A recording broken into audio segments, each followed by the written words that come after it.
뭐 하고 있는 거지? 안녕하세요.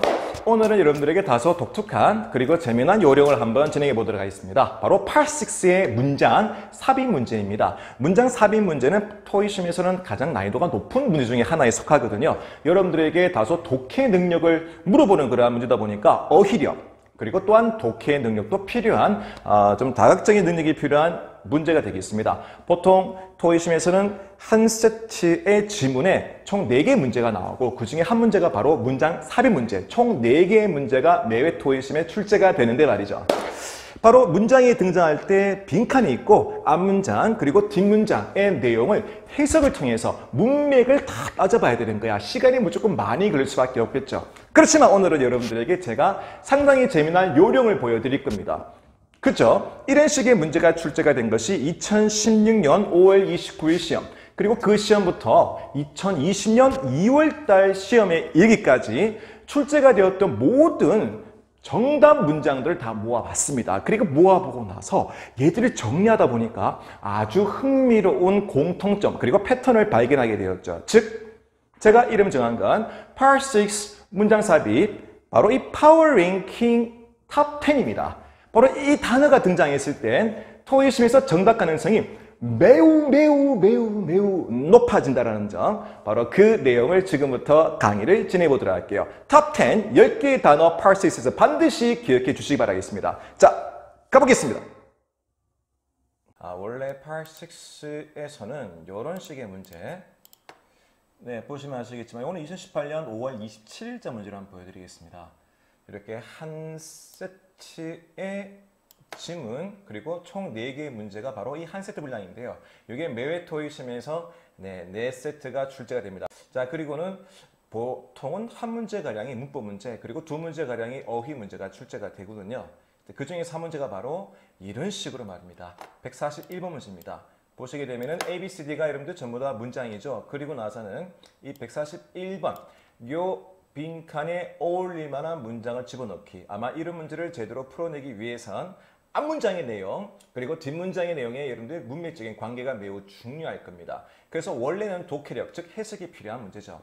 사실 해석이 필요하다면 대략적으로는 한 문제당 1분에서 1분 20초가량 소요가 될 것 같은데 시간이 많이 소요되는 문제이자 독해력이 필요하지 않습니까? 그런데 이런 문제에 대한 요령이 있더라 이거죠. 정답들을 제가 한번 다 모아봤습니다. 이렇게 말입니다. 지금 출제가 된 문제들을 이렇게 한번 정답 모아보니까 보시게 되면은 이렇게요. 자, 어떻습니까? 네, 1번이라 적혀 있는데 요거는 2016년도 5월 29일자 문제인데요. 바로 뉴토익, 바로 이렇게 문장 삽입 문제가 출제가 된 바로 그 시기가 첫 번째 시험이 바로 2016년 5월 29일자였거든요. 그래서 그때부터 해서 이렇게 한 세트당 총 4개의 지금 문장이 있는데 다 정답된 문장들을 모아봤습니다. 이렇게 해서 쭉 모아보니까 제가 총 82, 여기는 81이네요. 82라는 숫자를 한번 보여드리겠습니다. 원래는 총 2016년 5월 29일자부터 2020년 2월 시험에 이르기까지 그래서 이걸 다 모아보니까 88회의 토익 시험이 있었고요. 그 중에서 제가 6회 정도는 했습니다. 왜냐하면은 인터넷에서 검색해 보니까 이 정답들을 찾기가 어렵더라고요. 그래서 6회를 제외한 나머지 82회 부분의 정답 부분들을 제가 한번 검색을 해서 찾게 되었고요. 그리고 나서는 정답된 표현들을 다 모아서 단어마다 다 클릭을 해봤죠. 그리고 나니까 이렇게 만들어지게 됩니다. 자, 쭉 올라가 볼게요. 선택지에 나온 문장에서 정답으로 많이 출제가 되는 어휘가 있었습니다. 그리고는 그 어휘들을 모아보니까 이렇게 총 제가 10가지 종류를 모아봤는데 그 중에서도 가장 정답으로 많이 출제가 된 단어 바로 this입니다. 그리고 this라는 단어가 왜 토익 시험에서는 정답으로 많이 출제가 되었는가 한번 보도록 할게요. this 같은 경우는 이렇게요. Part 5에서는 오답률이 높은 어휘, Part 6에서는 this는 웬만하면 정답으로 고르지 말란 얘기네요. 반면 Part 6에서는 정답률이 높은 이유, 그 이유가 이렇게 설명되어 있습니다. 앞문장에서 언급된 어휘, 주로 명사거든요. 그 명사를 대신해서 말할 땐 같은 단어를 반복해 쓰지 않던데 보통 한 문장 안에서는 보통 단수 형태는 it, 요 it으로 쓰는 반면 parses 같은 경우는 보통 this라는 표현으로 쓰게 됩니다. 앞문장에 언급된 것들 중에서 바로 그거는 이런 뉘앙스가 this로 쓰는 경우도 희박하게 있긴 하지만 거의 대부분 다 this인데 42번이나 정답으로 출제가 됩니다. 즉 선택지에 나와서 정답률이 매우 높은데 그 중에서도 this가 나왔을 때는 가장 정답률이 높았고 또한 this가 있는 문장이 그만큼 많이 출제가 되었다는 얘기네요. 반면에 Part 5에서는 오답률이 높은 이유, 바로 앞문장이라는 개념이 없더라. 즉 Part 5는 한 문장이 다야. 앞문장이 있는 건 parses밖에 없어요. 그럼 Part 5에서는 앞문장이 없기 때문에 this가 오히려 오답률이 매우 높다는 점, 어떤 식으로 출제가 되는가 문제에서 한번 이야기해 보도록 할게요. 자, 지금 보시면 지금 this라는 단어가 있거든요. This cost will simply be added. 이 금액, 이 비용이 추가될 거라는 표현이 나와 있습니다. To your card balance. 당신의 카드 잔액에 이 비용도 추가될 거야 이런 내용인데요. This cost가 어떤 식으로 언급이 되는가 보도록 하겠습니다. 141번 문제에서 앞문장 보시게 되면 이런 내용이 나와요. 보니까 주어 cost just $10 each time. 매번 $10 정도가 cost, 비용이 든다는 표현 나와 있죠. 바로 여기서 핵심적인 단어가 바로 $10입니다. 이 표현을 다시 한 번 더 $10 이렇게 쓰지 않더라 이거죠. 미국 사람들은 반복을 아주 싫어하기 때문에 바로 대신하는 명사인 대명사가 등장하는데 그게 바로 단수 형태는 this, 복수명사는 these로 쓰기도 하는데 this. 그래서 이 비용이 추가됩니다라고 문장이 자연스러워지겠죠. 나왔을 때 오답률이 매우 떨어지는 표현입니다. 그리고 이렇게 선택지에 this가 나왔을 때에는 정답 가능성이 매우 높더라. 그 다음으로 두 번째로 정답으로 많이 나오는 어휘는 뭘까? 바로 also라는 단어입니다. also요. 또한이라는 의미죠. 한 문장이 아니라 여러 문장이 이루어지다 보면은 당연히 예를 들어서 우리 회사는 이런 프로그램을 홍보하고 있는데 이게 장점, 이게 장점. 그렇지만 또 요것도 장점. 이런 식으로 덧붙여 설명하는 경우가 많을 겁니다. 그러다 보니까 또한이라는 의미의 부사들이 정답률이 높은데요. 뒤에도 언급되지만 in addition 이라는 표현도 있고 additionally 이런 표현도 있지만 also가 그 중에서도 가장 빈번하게 정답으로 많이 나왔던 단서였습니다. 그 다음 3위는 뚜둥 please. 특히 please 같은 경우는 단락이 후반부의 빈칸이 나온 문제에서 정답률이 매우 높습니다. 그 이유는 사실 parses는 보통은 회사가 고객들에게 보내는 내용들이 많아요. 그러다 보니까 어떤 요청 사항들이 많다 보니까 앞쪽에서는 이런 사항들의 현 사항을 설명을 하고 그 설명을 한 부분에 대해서 결국 고객들에게 이런 것들을 협조해달라 혹은 이렇게 하려면 이렇게 해달라 연락을 어떻게 해달라 이런 식으로 요청의 글이 나올 수밖에 없다는 점, 그런 이유에 의해서 앞문장과의 연결이 매우 자연스럽게 됩니다. 보통 처음부터 다짜고짜 이거 해달라 시키지 않거든. 그래서 첫 단락에서는 오답률이 매우 높지만 후반부 단락에서는 정답률이 매우 높은 단어가 please라는 표현이라는 점. 그 다음 막바로 5위. 잠시만요. 3위가 보니까 두 개가 있네요. not이라는 단어입니다. not 같은 경우는 반전이네요. 즉 앞문장의 내용도 있지만 그러나 이런 내용도 있다. 이런 혜택이 있지만 not, 얘들은 허용이 안 된다. 이런 식으로 역시나 반전의 의미를 만들기 때문에 앞문장과 여러분들 자연스러운 연결이 되는 경우가 상당히 많은 단어가 not입니다. 그리고 바로 3위가 두 번이 나와 있는데 요거는 제가 오타인 것 같아요. 요거는 제가 4위로 표시해 드리겠습니다. 자, 그리고 그 다음에는 5위는 바로 if라는 단어.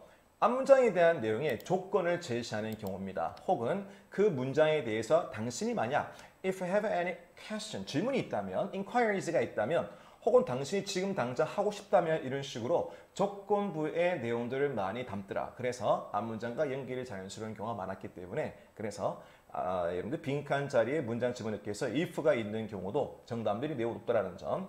그 다음 6위입니다. 6위 these. 그럴만하죠. 앞문장에 있는 게 한 개였다면 this라는 표현을 쓰지만 복수였다면 these. 예를 들어서 앞에 to items가 있는데 이런 것들은 will be on sale, 세일할 거다. 이런 식으로 역시 앞문장과 연결이 매우 자연스럽게 이루어질 법한 단어가 바로 these요. these를 이해했다면 these도 여러분들 쉽게 할 수 있겠네요. 7회씩이나 출제가 되었습니다. 그 다음은 7위. 자, 7위는 어떤 단어일까? however. 참고로 Part 6에서 가장 정답으로 많이 출제가 된 단어 누구일까요? 압도적으로 however, 그러나 라는 의미를 가지고 있는 반전의 부사입니다. 그러나, 근데 말이지. 자, 고객님, 우리 이 제품 이용해 주셔서 감사합니다. 그런데 이런 문제 결함이 있으니까 리콜할게요. 이런 내용요. 혹은 고객이 여러분들 회사에게 편지 쓴다면 제품 잘 샀고 써보니까 좋았어요. 그런데 이런 fault, 결함, 혹은 defect, 이런 불량스러운 부분이 있어 환불해달라. 뭐 이런 식의 내용이 자연스럽게 연결될 수 있는 게 바로 however 이라는 단어인데요. 심지어는 지금처럼 문장 삽입에서도 앞문장의 내용, 그런데 이렇게 달라라는 반전의 내용으로서 not과 아울러서 정답으로 많이 나왔었습니다. 자, 이번에는 8위 보도록 할게요. 8위는 unfortunately, 불행스럽게도 사실 이렇습니다. 이 단어가 Part 6가 좋아하는 어휘가 된 이유는 이래요. 사실 제품을 샀는데 문제가 없다면 회사가 나에게 혹은 내가 회사에게 연락할 이유가 없겠죠. 자, 당신 제품은 이런 기능을 가지고 있고 당신이 구매했다. 그렇지만 불행하게도 이 제품에 결함이 있으니까 환불하자. 혹은 당신이 이런 질문을 했고 이런 요청했다. 불행하게도 그 제품은 뭐 할인 사항에 포함이 안 된다. 이렇게 역시나 얘도 다소 반전의 의미를 가지는 단어로서 정답률이 매우 높은 단어로 출제가 됩니다. 이번에는 9위. result, 결과라는 의미의 명사입니다.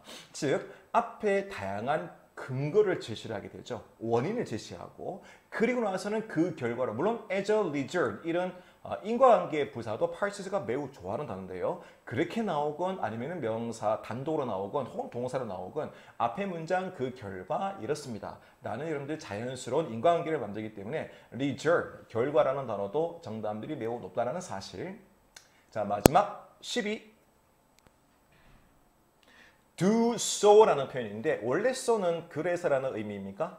물론 너무나도라는 의미의 부사가 되기도 하죠. 그렇지만 parses에 다루는 so는 조금 다릅니다. do so는 뭐냐? 그렇게 하다라는 표현이거든요. doing so, 그렇게 하는 것. to do so, 그렇게 하기 위해선. 즉, 그렇게라는 표현이 나오기 위해선 앞에 그렇게라는 내용이 언급될 수밖에 없겠죠. 그러다 보니까 앞 내용이 등장하고 그렇게 하시려면 자, 제품을 싸게 팝니다. 그런데 그렇게 구매하시려면 이런 식으로 do so라는 표현도 Part 6에서는 정답으로 많이 출제가 되었다는 점. 물론 이런 표현들이 나왔다고 여러분들이 100% 다 정답이 되었던 것은 아닙니다. 그렇지만 이렇게 제가 10가지의 파워 랭킹, 문장 삽입 10가지를 제가 이렇게 모아본 이유는 토익 시험 시간에 매우 부족할 수 있거든요.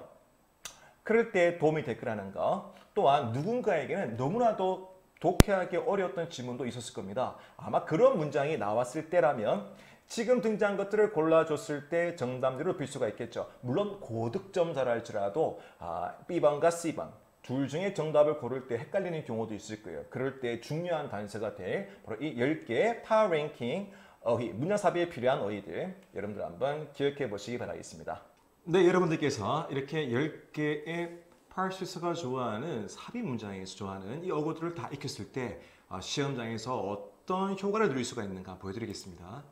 이렇게 보시면 제가 10개 어구들은 빨간색 표시를 해두었거든요. 전부 다 정답이 된 그런 문장들만 제가 모아두었는데요.